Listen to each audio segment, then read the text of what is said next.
my top 5 ninjago villains of all time. Now, honestly, ninjago villains are kind of because there's certain villains that are good only because nostalgia. Like, for example, Pythor, he's a good villain for what he does, but overall he isn't like I wouldn't say he's a great villain in my books. I number 5 coming in the Overlord. He's a good villain. He is the main villain of Ninjago technically. But honestly, they when he first came out, I was like, okay, the Overlord. Like season like what 2 him the Overlord. Okay, cool character. He came back again after being killed. Okay, I was like, okay, this guy's back. Gets destroyed in like season 3 or whatever. And then that's the last time I've seen him, I believe. No, it might have been like he gets destroyed in season 3, then gets come back in the same season, I believe. And then he goes back for Crystallize, and apparently he's been lurking over in the corridor. Honestly, the Overlord throughout the whole show isn't overall my best villain. I put him on 5 because honestly, I do enjoy him. When he first got appeared, it was great, but then they just tried to. It's because they thought Ninjago was going to end, and I guess they kind of wanted to end it with some overall bad guy. Coming in on 4, I was hesitant to put this down because honestly, I don't really look at him like a villain. He is a villain, but he also isn't at the same time. Garmadon. Now, Garmadon's a great villain. Like throughout the whole show, the only reason I'm saying he's not a villain is because the fact that I always have that sensei Garmadon in my mind. He's a great villain, and especially throughout his resurrection arc, where he gets resurrected season 8 and 9 or something like that. Yeah, season 8 and 9. They're probably the most like darkest parts of Ninjago, I would say. Not the most Ninjago's been destroyed, I would say, but it's the most darkest it's been. Number 3 is obviously my favorite villains. Chen. You may be surprised to find Chen on here. Also, if you're asking why I'm not like going through all things one by one, it's simply like and discussing them in detail. It is simply the fact that I'm not gonna go rewatch the whole show just to pick out my get details about my whole 5 villains. Jen, honestly, the guy can be annoying at times. Yeah, he's thing, but the whole like ton aspect of it brings one of my favorite scenes of Ninjago, one of. But honestly, Jin's a great villain. His whole like motivation, I don't think is that good. I can't remember, but I think it's like he just wants to be on the win side or whatever. But he has a big history behind him, and he's actually recently returned in one of the Ninjago comics. He has a big history behind him, and the only one can remain is probably one of my favorite Ninjago quotes. And he has that whole thing, the Tournament of Elements, which was so good. It honestly threw me for a loop. And like I said, it was nice watching the ninja battle of other elementals. And of course, that fight between Cole and Jay was also pretty cool. Probably, I might do a video on like my top 10 or top 5 favorite Ninjago fights, and that might be on there, honestly.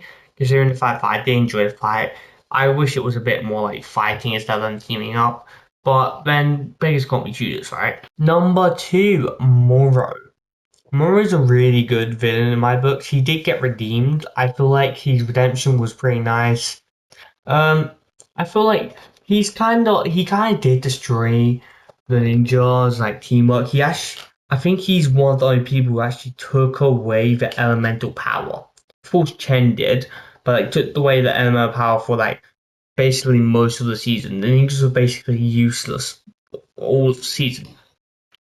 Biggest part about Moro, I think his goal was to like be the green ninja, and etc.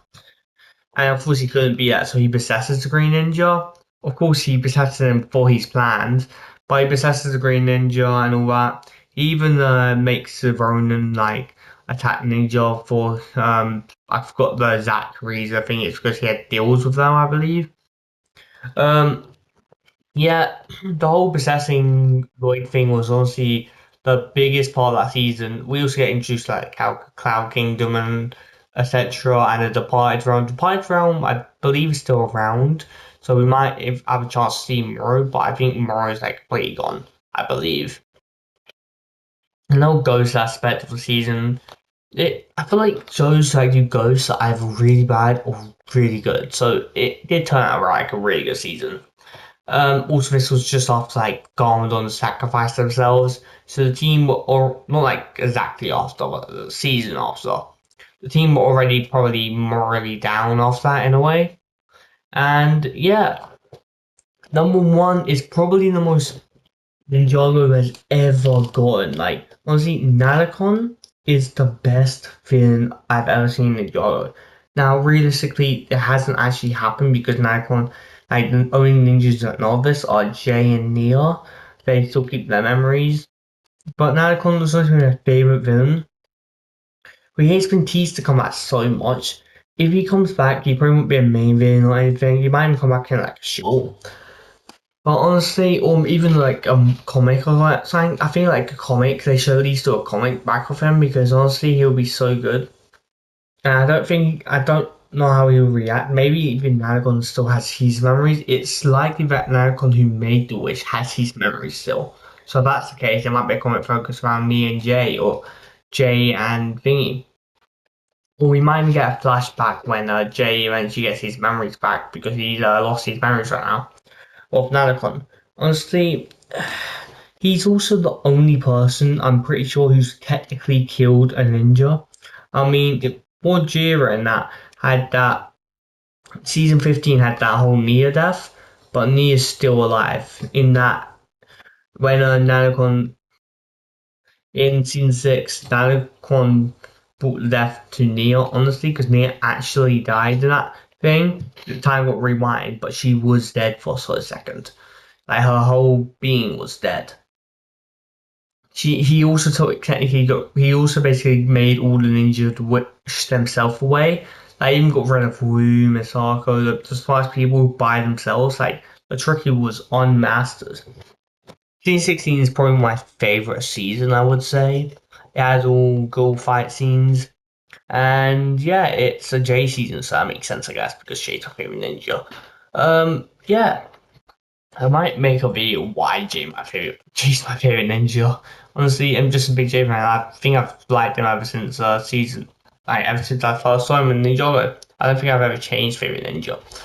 Anyway, yeah, Nightblood's my favorite Ninjago villain. It's without being said, I think he's literally the biggest villain out of there. I mean, of course, the Overlord's like the biggest villain, but Nanacon realistically, he's done more harm to the actual team. I feel like. And the Overlord's realistically dead. Like, the Overlord hadn't killed any of them.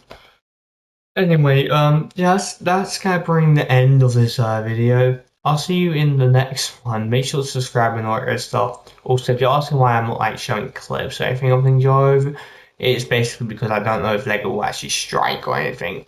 Like, Lego's kind of weird like that sometimes. Anyway, or that's basically anything can do that to be fair. Anyway, I'll see you in the next video. Make sure to subscribe and drop a like. See ya.